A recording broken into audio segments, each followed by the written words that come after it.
Bon, OK. Le premier cas là, que j'appelle R, là, c'est un cas d'abus financier, de maltraitance qui a eu enfin une durée de plus de 12 ans. Le tout a débuté dans les années 90. Le jeune homme que j'identifie par la lettre R est policier. Il se fait mettre à la porte pour inconduite. Ce monsieur R avait une maison, un job, une belle conjointe, je me souviens, un beau char, comme on disait. Je fus appelé par les parents qui, comme j'étais moi-même policier, se sont confiés. Ils m'informèrent que R avait tout perdu, sa femme, son auto, sa maison.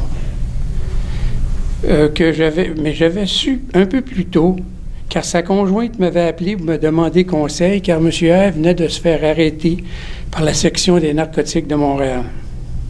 Ce M. R voyait ses parents de 3 à 4 fois par année, puis soudain, il se présentait à des fréquences plus rapprochées.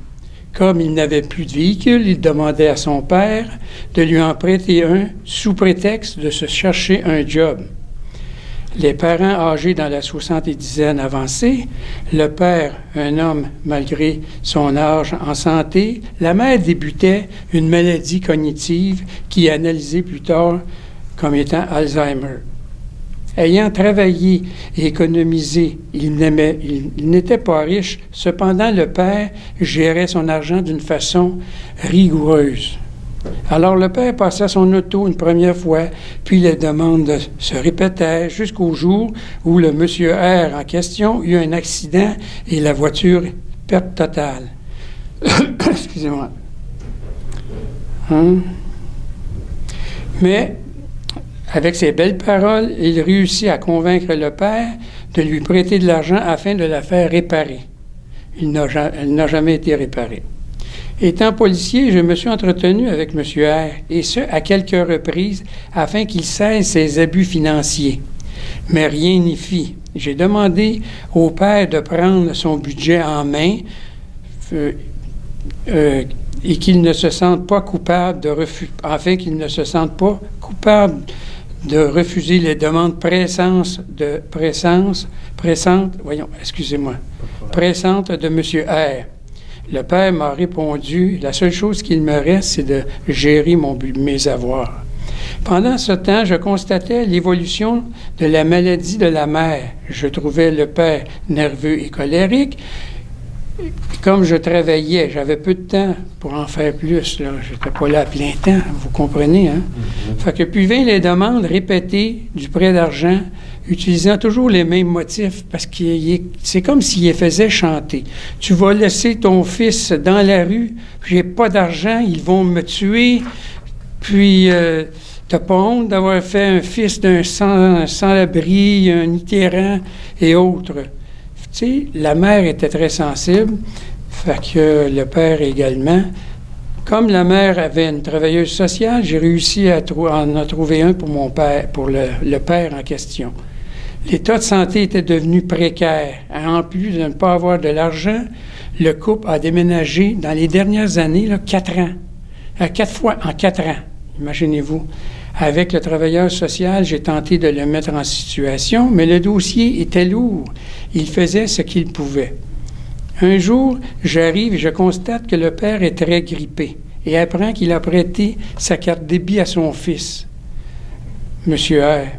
Je le sensibilise sur ce geste, mais il me répond que M. R était pour lui remettre cet argent encore une fois. Je retourne chez le père quelques jours après.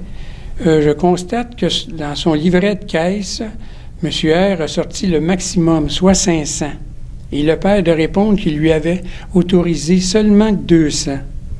Je lui demande s'il veut déposer une plainte auprès du service de police, mais le père, il ne peut pas faire ça à son fils. Écoute, pour lui, c'était très, très difficile. Fait que il a refusé complètement. Fait que par la suite, le père se plaignait souvent de douleurs à l'abdomen. Il m'a appelé une couple de fois. Je me suis rendu à l'hôpital avec lui. Et en fin de compte, j'en ai parlé avec le médecin. Mais le médecin m'a dit, écoute, le monsieur, Il a mal à l'abdomen et c'est là que je vais l'examiner. 3 jours plus tard, on est encore à l'urgence. Le temps passe sans grand changement, à l'exception que l'abuseur, comme toujours, continue toujours son ravage. Lors d'une visite en l'absence du père, la mère m'informe que son père est très dépressif. Je communique avec le travailleur social qui est en vacances, mais il y a un remplaçant. Ce dernier me répond qu'il va s'en occuper. Malheureusement, trop tard. Le lendemain, le père se rend sur le bord de la rivière des Prairies et se jette à l'eau, et ce, en février. Il est mort d'un arrêt cardiaque. Mais croyez-vous que l'abuseur va arrêter? Car tant et aussi longtemps qu'il sent qu'il peut encore puiser, siphonner, il va le faire. C'est ce qu'il a fait.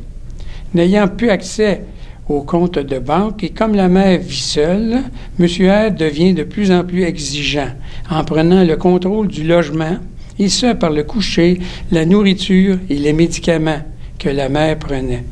Cela a duré environ 2 ans, mais son état devenait plus critique. La travailleuse sociale lui a trouvé une résidence et moi, je me suis occupé de son budget. Et ce fut la fin de cet abuseur. Nous ne l'avons jamais revu, même à la mort de sa mère. L'abuseur n'avait plus rien à en tirer de ses parents. 3 points que je retiens dans cet épisode de ma vie.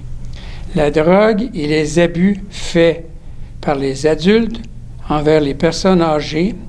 Également, ses parents frêles ne peuvent résister aux demandes répétées de l'enfant adulte. Bien, je vous remercie beaucoup, M. Doucet. C'est tout. Oui. Oui. Pour vous, vous avez travaillé dans cette affaire-là. Oui. C'est quoi oui. votre rôle principal? Bien, mon rôle, c'était d'aider les parents parce que j'étais près de la famille. Mm-hmm. Puis, le monsieur R en question étant policier, moi étant policier, alors on était près de la famille, fait que c'est à moi qui revient comme la charge d'essayer de les aider. Puis, moi, comme policier, j'ai toujours aidé, tu sais, on parle souvent, policier, on pense toujours c'est avec la matraque, hein, mais tu fais bien plus d'interventions d'aide sociale que de la matraque. Fait que c'est pour ça, il y avait confiance en moi.